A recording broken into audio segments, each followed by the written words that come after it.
à 6,10 €. Le Roméo Lima n'a pas l'air trop nerveux, hein, Manuela. Non, quand l'air était bien, il s'est bien calmé. Je le disais dans le bon sens. Parce que parfois, il fait un peu lourd, un peu... je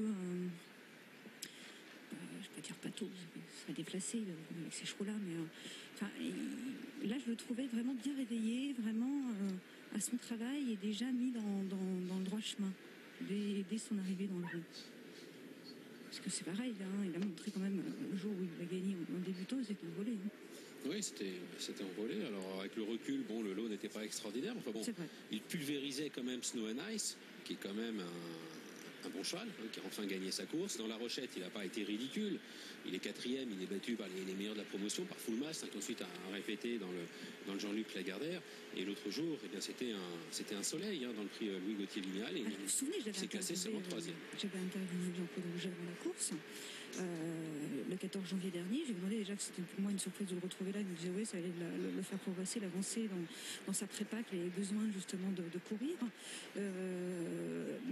Que le cheval, après la course, m'avait dit qu'il n'avait pas fait son travail. On l'avait vu en dedans, hein, de son action. Vous voyez bien, il ne voulait pas vraiment se livrer. Et, le cheval était plus beau, je vous dis, et donc je me méfie quand même, parce qu'un cheval qui a montré tant de qualité, aujourd'hui j'ai été plus séduite par son comportement. Ouais, les œillères australiennes qui le mettent dans le bon chemin, peut-être. Faut l'espérer, parce que la dernière fois, c'était, je crois, le premier battu. Il est revenu chercher la troisième place, mais dans le tournant... Oui, c'était le premier sollicité, effectivement. Un petit peu la surprise générale, d'ailleurs. Il devait gagner. Oui, il devait gagner, oui. Il devait même s'envoler. Mukawel est un cheval doté d'un modèle très imposant. On va apprendre à le connaître, on ne l'a jamais vu, hein, sur le sol français. Il est présenté ici par Anna Imaseka. Un cheval très grand et très costaud. C'est le numéro 4 qui fait une rentrée. Hein. Il n'a pas couru Manuela depuis 3 mois, ce numéro 4, Mukawel. Auparavant en Angleterre. Alors Shanna West, on a pu voir ce matin dans l'avant-course un reportage de Sébastien Després, hein, chez Christian Scandella. Et Christian Scandella disait que finalement Shanna West à chaque fois avait laissé de très belles impressions à ses jockeys, ses différents jockeys respectifs, parce qu'elle a été montée par beaucoup de jockeys différents. Et à chaque fois on lui disait ouais, elle a vraiment du potentiel, c'est vraiment très très bien. Et encore la dernière fois Alexis Badel avait un large sourire à sa descente de cheval, nous disait Christian Scandella, en disant qu'il en avait, qu'elle avait encore une petite marge, hein, après sur cette victoire, qu'elle allait gagner plus facilement que ne l'indiquait l'écart à l'arrivée. Et finalement, il se prenait au jeu, parce que finalement, il ne connaît pas vraiment ses limites à cette Shanna West, qui répond présent tout le temps et qui progresse en permanence.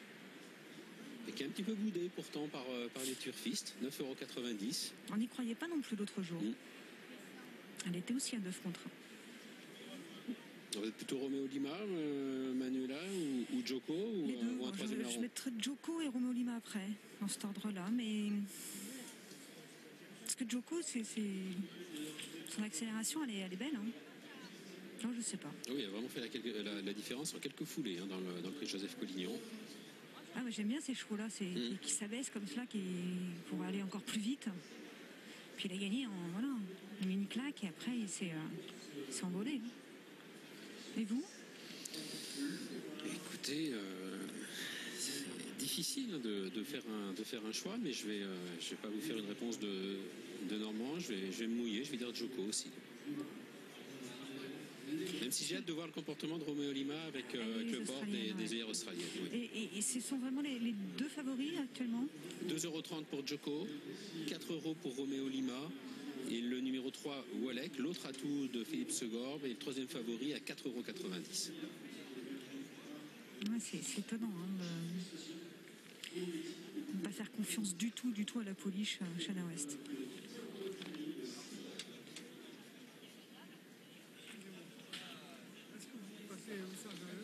Roméo Lima qui est ici dans sa stalle de départ. Alors après sa démonstration dans le prix de Tancarville, hein, Jean-Claude Rouget nous avait indiqué, c'était l'un de ses tout meilleurs 2 ans, enfin l'un de ses 2-3 meilleurs 2 ans au sein de son écurie.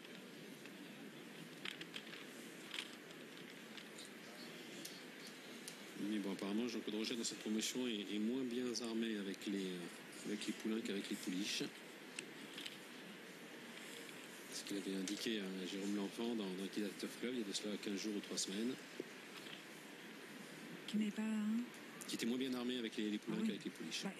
Il l'avait encore dit l'autre fois, au Ron, c'était l'un de ses meilleurs 3 ans, Roméo Lima. Oui, c'est ce que je disais, Même malgré le fait qu'on le retrouvait ici à Cagnes en préparatoire à la Californie, c'est quand même pour un entraînement du calibre de Jean-Claude Rouget. Là, c'est parti de mes meilleurs 3 ans. Oui, effectivement, ça prouve bien qu'il est un petit peu juste au niveau des 3 ans. Oui, c'est ça. C'est normalement les tout meilleurs.